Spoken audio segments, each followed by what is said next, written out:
Today we're looking at the US 155mm long tom. Within this series of guns there's about 4 different sub-variants. First one being the M1, the M1A1, the M2, which this one is, and the M59. This gun went into development in the 1920s and 1930s to replace the French 155 GPF gun, which the Americans were using up till about 1941. So in the 20s and 30s, a few designs and prototypes went ahead. They come up with a prototype called the 155mm T4 on carriage T2, which was then adopted in 1938 as the 155mm gun M1 on carriage M1. This is referred to as a gun, so it has a longer barrel at about 45 calibers long. So this gives us a long range of fire at a flatter trajectory.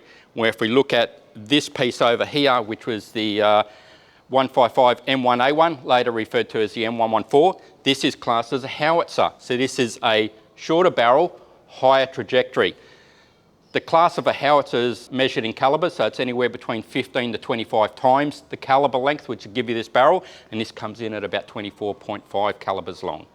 The carriage itself comes in 2 different variants, the M1 followed by the M1A1 carriage. At the front, we've got 2 axles, 2 sets of tyres on each. Nice feature about this gun is these bogie adjusting screws just here. The crew have an adjusting spanner and they wind these down and it lowers the carriage onto the ground, which gives us that stable gun platform. It's like most artillery pieces, they're carried by limbers. So early on in about 1938 for the M1, we had the M2 limber. So this is essentially 2 wheels and it had a mechanism that could lower it straight down to the ground.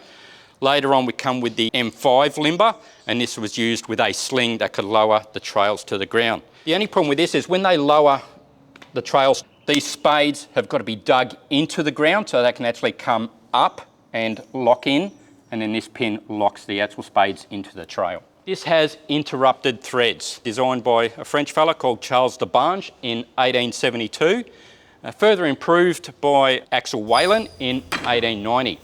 Now when we get to our gun, this was further improved by a fellow called Dorsey Asprey and a United States Navy officer, Lieutenant Commander George Smith. They incorporated a vertical sliding handle which allowed the breech to be closed and opened using one motion.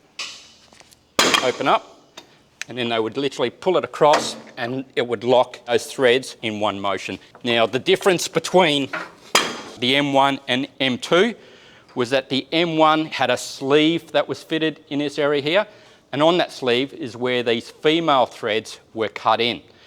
When we go to the M2 variant, which our gun is, it didn't have the sleeve, but the threads were actually cut into the breech ring itself, and the M2 chamber for where the powder goes in was much larger than the M1.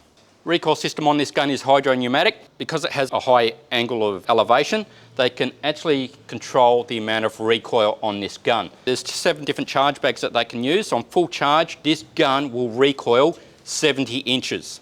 They have these cylinders up the top here, so one either side of the gun. These are the equilibrators. So these are nitrogen filled, so they are under pressure, and this allows the gun to be held through all angles of elevation. One of the gunners sits on the left-hand side here, so this is the bracket M18. It can be fitted with 2 types of panoramic sights, one being the M12 and then the M5A5. So this sight sits in this bracket here.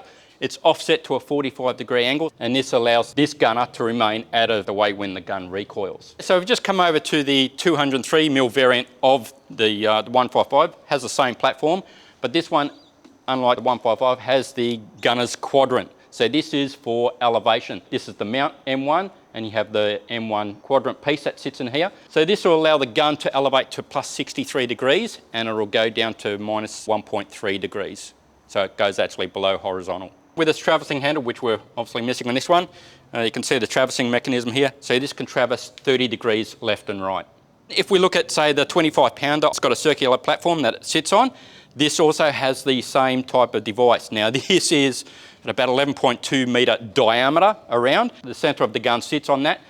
The end of the trails sit on the outer ring of the platform, and the gun can be turned around 360 degrees. So the first type of ammunition that we can fire is an armour piercing round. This has a muzzle velocity of about 836 metres per second. They can fire it out to a maximum range of about 22,000 metres. This AP round is said to be able to penetrate 191 millimetres at 1,000 yards, or about 914 metres. Second one is the HE round. So this has a muzzle velocity of about 856 metres per second, and they can fire this one a little bit further to about 23,500 metres. It's not here at the moment, but this gun can actually be fitted with what's known as a sub-calibre bracket. So we have the T10 bracket, and it can be fitted with an M1916 37mm barrel. It can actually fire a sub-calibre projectile without having to use the main gun. So this is in aid of training. Excellent piece to have in the museum, along with the 203mm variant.